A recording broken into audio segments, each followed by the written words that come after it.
All right, welcome back. In this meeting, I'm just going to talk some more. First, I'm going to start with the syllabus. So this is welcome video number 2 for COP 2220. And let's get started with the syllabus. So the first thing on the syllabus is that I haven't covered yet is the name of our TA. So we do have a TA. This is her contact information, and this will be posted on Canvas, and I will go over that in a minute when I go back to Canvas. So let's go down here, and we need to just look at the grading scale, because I'm sure that that's something you guys like to see. So the course criteria and the grading. First, I just want to reiterate that Chegg and all of these sites are not your friend. So please do your own work. Everything is individual effort. I know sometimes people like to show their stuff on GitHub, and I'm not opposed to that. It's just wait until after the due date to share anything. Don't share anything before a due date. All right, so now let's take a look at our how you are evaluated. There's a very important note on this page, and that note says that although everything that needs to be uploaded through Canvas other than the exams have an 11:59 p.m. due date. The problem is that if you try to submit at 11:59, Canvas sometimes will not allow you to submit. So please do not wait until the last minute. I just told you that the module is going to open on a Thursday, and then you have a whole week and 5 more days to complete everything. So you are never going to be introduced to an assignment, a quiz, or anything on the day it's due, except for an exam. So there's no reason to be waiting until the last minute. You can submit early. There's nothing wrong with submitting early. So please do not wait until the last minute. I do have this notification here, 9 p.m. I can't help you after 9 p.m., even if I see an email, because I won't see the email till the next day, and that's past the due date. So please try to submit by 9 p.m. on the due date, and just take those extra 3 hours as just like a little extra window. So I would tell myself everything is due at 9 p.m. on the due date, and don't wait until the last minute. There's no guarantee for help on the day that something is due. So here is what everything is worth. You have 2 exams, and then you have a final. You'll have a bunch of quizzes, which I showed you. You have assignments and programming assignments, and you have your MyLab assignments. This is the grading scale. I can assure you that this is a high grading scale, particularly when it comes to the C grade, because a C- means that you have to repeat the course, and I'm fully aware that you need a C or better to pass this course. So usually, and I'm not going to guarantee right now, but usually a 70 or better will earn you a C grade. There are opportunities for bonus points, and your grade is always up there. Within a reasonable amount of time, everything gets graded. So please read through the syllabus. If there's anything on there that you have questions about, please let me know. All right, so the next thing I wanted to talk about was IDE. So hopefully most of you have taken the boot camp, so you do have an understanding about IDE, which stands for Integrated Development Environment.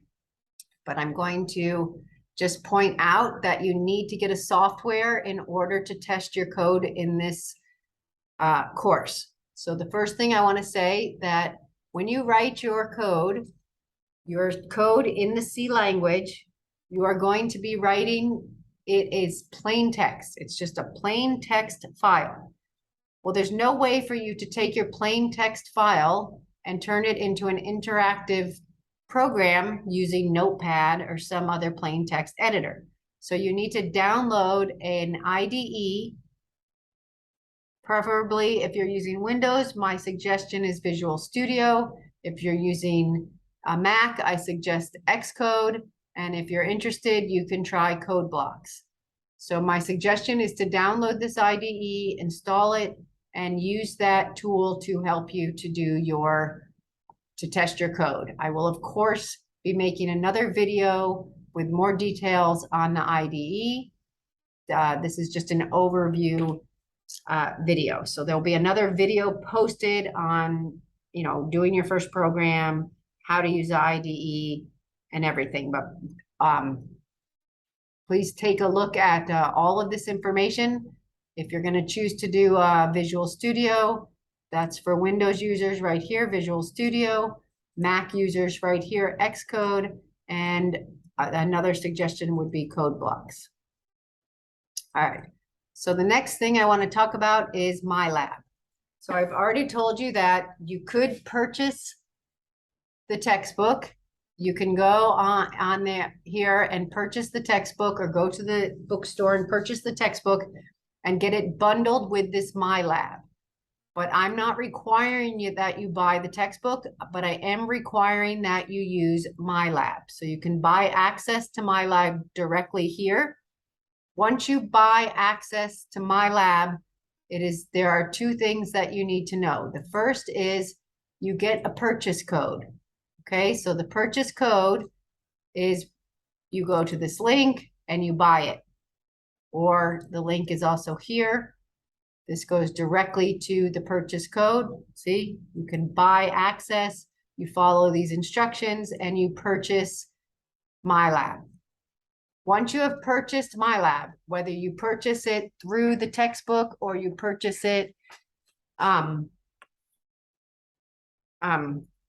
with the textbook, or you purchase it separate from the textbook, either way, then there is a second, so you need to have a purchase code that comes with it.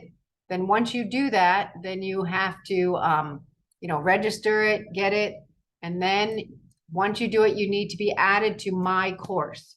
So My Course, in order to put get the signed exercises for My Course, you need to put this code in. Sometimes students have problems when they try to copy and paste this code in. So I've had people tell me, I can't get into your exercises because I'm unable to, this code doesn't work. The code will work if you type it in. All right, so here is what MyLab looks like. You will have your own account and sign in. Obviously, I'm signing into my account. And once you get there, this is the code for my class. It's not going to look like this. It's going to look like this. When you log in, the exercises are all organized by the chapter of the textbook, but we're not going to do it that way because there's too many exercises. So what you go here is you go to this little settings thing and you go down to, you go down to sort by deadline. So you will see that these are all exercises that have no deadline. So you don't need to do them. You can, it's fine, but you're not, they have not been assigned for this class. The exercises that have been assigned for this class are all here by deadline. All the exercises for the entire semester, probably even the bonus ones, yes, these are the bonus ones, have already been assigned. They go in order, so I don't recommend jumping ahead. Just start right here. You find the exercise, declare a variable, name count, int count, submit. If you have an error, it gives you feedback that you didn't do it right, read it, fix it. And then if you get it right, you're gonna have a green check here. So these due on August 30th, this is all that's been assigned to you. And then due on September 6th, that's all that's assigned. And due on November 13th, that's all that's assigned. So if you get 75% of those exercises correct, you will get the full 4 points for that exercise. Otherwise, if you get 50 to 75, you'll get half credit. And in Canvas, there is a reminder for that. So here in Canvas, your MyLab assignments are here. They remind you to go to that website, remind you to sort by deadline. And then there's a rubric here for those exercises that are due on August 30th. So if you go to the syllabus or to the modules page, you will be reminded of when assignments are due. So you have MyLab is due in module 1, you have a MyLab in module 2, a MyLab in module 3, etc. So you need to go onto this extra site to do your MyLab exercises, but you will be reminded in Canvas to do them. So don't forget to do that. All right, so I did say I'm going to move the honor log practice quiz down here. All right, so the last thing I would just want to go over is how to get help. So the first thing you can do is go to this will be available right here, and it will be on the top of the modules page. Again, this is extra. It's not part of the class modules. The class modules are here consecutively. Start here, go through everything. Module 1, Module 2, etc. Above it, I added the section on how to get help. So the first thing is you can go on the frequently asked questions discussion board. This is not, this is public to the class. So sometimes you can help each other. You can answer each other's questions. Obviously, you're not going to put anything up here that's, that violates academic integrity, but you don't share your code but you can ask questions. If I don't answer on here, please email me. I certainly want to be able to help you. So please email me. All right, so here's how you get help through email. You send me an email. This is my email, tsorgen@fau.edu. You can also email through Canvas. You can also email the TA for this course. Be sure to include COP 2220 in the subject or somewhere in your email, because especially if it's like a general question about the class, I have more than one subject. When you are emailing, I cannot guarantee you on the day an assignment is due, if you email me at 3 in the afternoon, that I'm going to be able to help you before the due date. All assignments are posted way ahead of the due date. So you certainly, please do not wait until the last minute. Another way to get help. We will have an online programming lab and the hours will be posted soon. You click on here and I will go over this in the Zoom meeting that I'll host the first week of class. You just click on here and you will get enrolled to an extra course. So I can show you, I already have the course on my dashboard. So it looks like this. It's a separate course.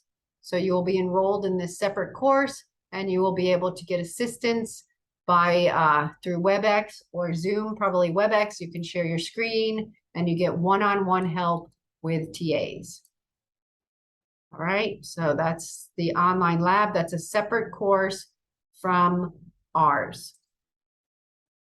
All right, I do have office hours in person. I am on campus Tuesdays and Thursdays from 10:30 to 12. My office is in the EE building on the 4th floor, so you can come and see me in person. Of course, if you are happen to be on campus, but I know this is an online class. And the College of Engineering does offer tutoring. We do not have the fall 2022 schedule yet, so please, that will be updated when we get it. And if you want to use FAU Remote Access in order to use the software on the College of Engineering desktops, the College of Engineering Cloud, you can just connect with a browser at portal.eng.fau.edu. And you can log in. All you need is a browser. And once you log in, you will be able to access the cloud. At this time, it might not be available yet for students, but it should be available the first week of classes. You do need to enable Duo multi-factor authentication, so you're going to have to enable that.